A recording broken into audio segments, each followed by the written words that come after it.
प्यारे बच्चों, मैं हूं आपकी हिंदी शिक्षिका प्रीति। आप सभी का हार्दिक स्वागत है नोवा लर्न बुक्स, जो माउंट एनलाइटमेंट इंटरनेशनल का एक रचनात्मक शिक्षण मंच है। आज का हमारा पाठ है क्रोध। इस पाठ में हमें बताया गया है कि क्रोध बुद्धि का शत्रु है। क्रोध न केवल व्यक्ति को स्वयं नुकसान पहुंचाता है, बल्कि उसके परिवार, मित्रों और समाज में संबंधों को भी बिगाड़ देता है। जब मनुष्य क्रोधित होता है, तब उसकी समझने सोचने की शक्ति कम हो जाती है और वह सही गलत में अंतर नहीं कर पाता। क्रोध एक प्रचंड आंधी की तरह है, जिसमें न अच्छी बात सुनाई देती है और न ही सही निर्णय लिया जा सकता है। इसके विपरीत, जो व्यक्ति क्रोध पर विजय पा लेता है, वह अपने जीवन में ही नहीं, बल्कि दूसरों के जीवन में भी सुख और शांति भर देता है। यह पाठ हमें सिखाता है कि हर परिस्थिति में संयम, विवेक और प्रसन्नता बनाए रखना कितना आवश्यक है। अध्याय 13 क्रोध। प्रस्तुत अध्याय में बताया गया है कि बच्चों, क्रोध या गुस्सा एक भावना है। क्रोध मनुष्य के लिए हानिकारक है। यह कायरता का प्रतीक है। क्रोध उन्हीं को आता है जिनमें विषम परिस्थितियों से लड़ने की क्षमता नहीं होती। विषम परिस्थितियां मतलब परेशानी में आ गए, कोई संकट आ गया तो उसको फेस करने की क्षमता तो है नहीं, बस गुस्सा दिखा देते हैं। आइए इस पाठ में क्रोध के विषय में विस्तार से पढ़ते हैं। नीचे कुछ स्थितियां दी गई हैं, बताइए इन पर क्या करना सही होगा। सही तरीके पर सही का चिन्ह लगाइए।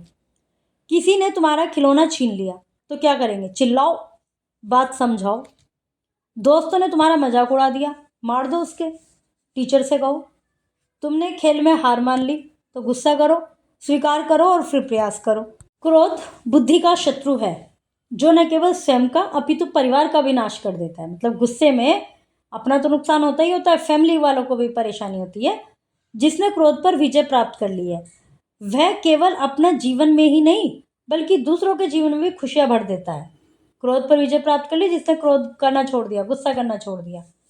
हम छोटी छोटी बातों पर गुस्सा नहीं करना चाहिए। हमें प्रत्येक परिस्थिति में प्रसन्न रहना चाहिए। याद रखिए, क्रोध की विवेक से शत्रुता है। विवेक मतलब दिमाग से काम लेना, समझदारी से काम लेना।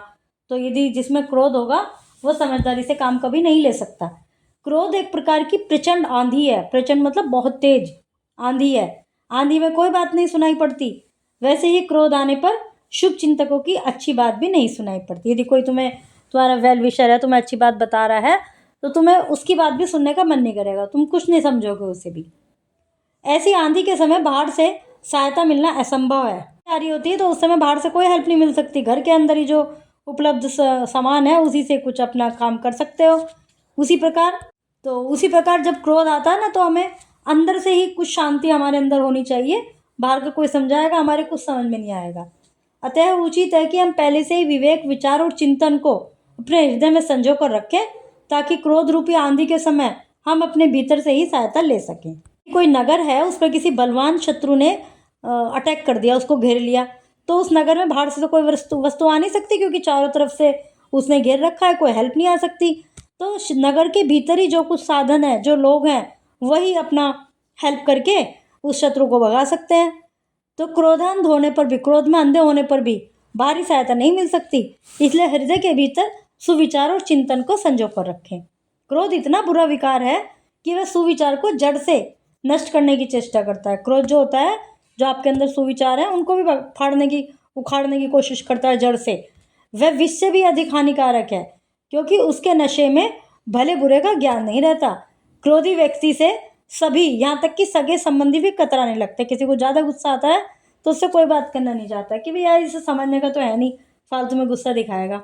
तो उसके रिश्तेदार, घर के लोग उसको अवॉइड करने लगते हैं, क्योंकि क्रोधी मनुष्य प्रत्येक बात पर, प्रत्येक घटना पर, प्रत्येक मनुष्य पर बिना कारण अथवा छोटे से कारणों से ही बिगड़ जाता है। कौन बात करेगा उससे?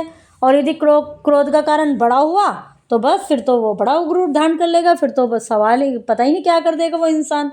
यदि उसका कारण छोटा हुआ तो चिड़चिड़ाहट तक की ही नौबत आती है, तो दूसरे से चिढ़ के ही रह लेगा। और जब बड़ा कारण है तो फिर तो वो तबाही मचाएगा। क्रोध मनुष्य के शरीर को भयानक कर देता है, आंखों को विकराल कर देता है, चेहरे को आग के समान लाल कर देता है, बातचीत को बहुत उग्र कर देता है। जो बोल रहे हैं वो बड़ी जोर जोर से बोलते हैं। क्रोध न तो मनुष्यता का चिन्ह है, न ही स्वभाव से सरल या आत्मा के होने का परिचायक है। वास्तव में यह भीरुता अथवा मन की शुद्रता की निशानी है। मनुष्य क्रोध करता है, यह उसके कायर होने की और नीचता की निशानी होती है। निरोगी मनुष्यों की अपेक्षा रोगियों को, युवा पुरुषों की अपेक्षा बूढ़ों को, भाग्यवानों की अपेक्षा अभागों को अधिक क्रोध आता है। मतलब जो बीमार है उसको, निरोगी को कम आएगा, जवान की अपेक्षा बूढ़ों को आता है, और भाग्यवान की अपेक्षा अभागों को क्रोध ज़्यादा आता है। आशय यह है कि कमजोर लोग ही अधिक क्रोध करते हैं, वही ज़्यादा क्रोध करते हैं। जो शुद्र है उन्हीं को क्रोध शोभा देता है। ज्ञानी, उदार और सत्पुरुष, सज्जन व्यक्ति को क्रोध शोभा नहीं देता। जिसे क्रोध आता है वह केवल दुखी नहीं होता, बल्कि क्रोध के समय जो लोग वहाँ होते हैं उनको भी वह दुख दिए बिना नहीं रहता। जिसे क्रोध आ रहा है वो खुद तो दुखी है ही, जो आसपास के लोग हैं उन्हें भी दुखी करेगा। भाई कोई उसे समझाएगा, कोई से कहेगा नहीं लड़ मत, इस तरह तो वो भी परेशान होंगे। चार आदमियों के सामने किसी छोटे से अपराध पर नौकर चाकरों को बुरा भला कहना और उन पर क्रोध करना किसी को अच्छा नहीं लगेगा। मान लीजिए आपके घर में मेड है और कोई उसने कुछ काम नहीं किया, आप उसे खूब डांट रहे, तो जो आपके फ्रेंड आ रहे हैं ना वो भी परेशान हो जाएंगे। इस प्रकार क्रोध करना, उचित अनुचित बोलना असभ्यता का लक्षण है। क्रोध के कारण पति पत्नी में झगड़ा हो जाता है, मित्रों के साथ सभा समाज में आना जाना, जान पहचाने वालों के साथ उठना बैठना छूट जाता है। मतलब क्रोध की वजह से हस्बैंड वाइफ की लड़ाई हो जाती है, फ्रेंड में, समाज में उठना बैठना बंद हो जाता है। मनुष्य अपने आप को भूल जाता है, उसकी विचार शक्ति जाती रहती है, जब चली जाती है बिल्कुल। वह बातचीत करने में वह कुछ का कुछ कहने लगता है। क्रोध के कारण मनुष्य घटना के कारणों की जांच करने के बजाय व्यर्थ झगड़ा करता है। मतलब जो उसे गुस्सा आया था वो ये नहीं देखेगा कि काम हुआ क्यों, इसके गहराई में जाओ, उसको सही करो, बस वो लड़ने लग जाता है। जिनको ईश्वर ने प्रभुता दी है उनको क्रोध घमंडी बना देता है।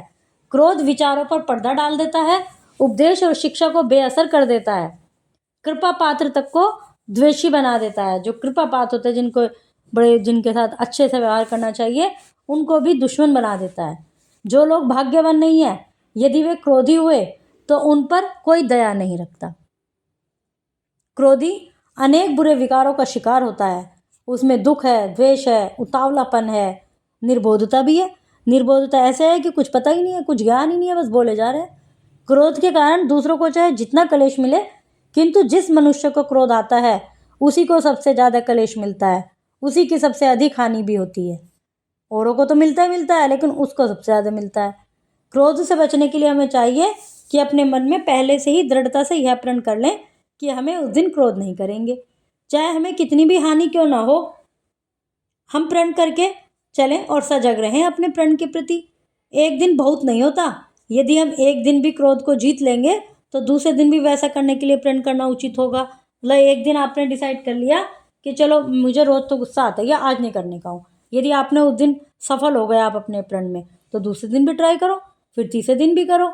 इस प्रकार धीरे धीरे क्रोध न करने की आदत पड़ जाएगी, और जिसने क्रोध को जीत लिया तो उसके लिए तो कठिन से कठिन काम करना भी आसान हो जाता है। क्रोध को बिल्कुल छोड़ देना भी अच्छा नहीं है। किसी को बुरा काम करते देखें, उसे पहले मीठे शब्दों में समझाएं भी कोई गलत कर रहा है। ऐसा भी नहीं कि आप बिल्कुल ना जाए गलत सब कुछ आप सह लें, उसको पहले प्यार से कहें भी ऐसे नहीं करना चाहिए, गलत बात है। यदि समझाने पर भी वह उसे ना छोड़े तो उस पर क्रोध करना उचित है।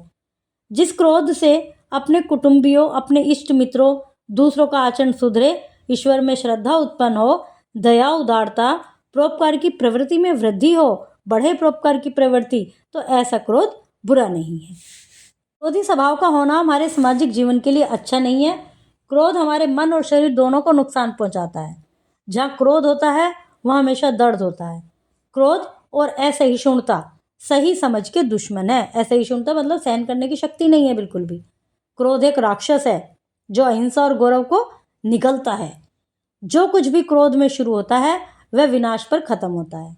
क्रोध एक छोटा पागलपन है। यदि आप क्रोध के एक पल में धैर्य रखते हैं तो आप 100 दिन सुख के जिएंगे, 100 दिन दुख से बच जाएंगे। समय कोई ऐसी घटना बनी कि गुस्सा आ गया, उसी समय अपने ऊपर कंट्रोल कर लेंगे आप, तो आगे के 100 दिन दुख से बचेंगे आप। प्रिय बच्चों, आज हमने क्रोध पाठ के माध्यम से जाना कि गुस्सा हमारी शक्ति नहीं बल्कि हमारी कमजोरी है। छोटे छोटे कारणों पर क्रोधित होने के बजाय हमें धैर्य, समझदारी और आत्मनियंत्रण अपनाना चाहिए। अगली कक्षा में हम फिर मिलेंगे।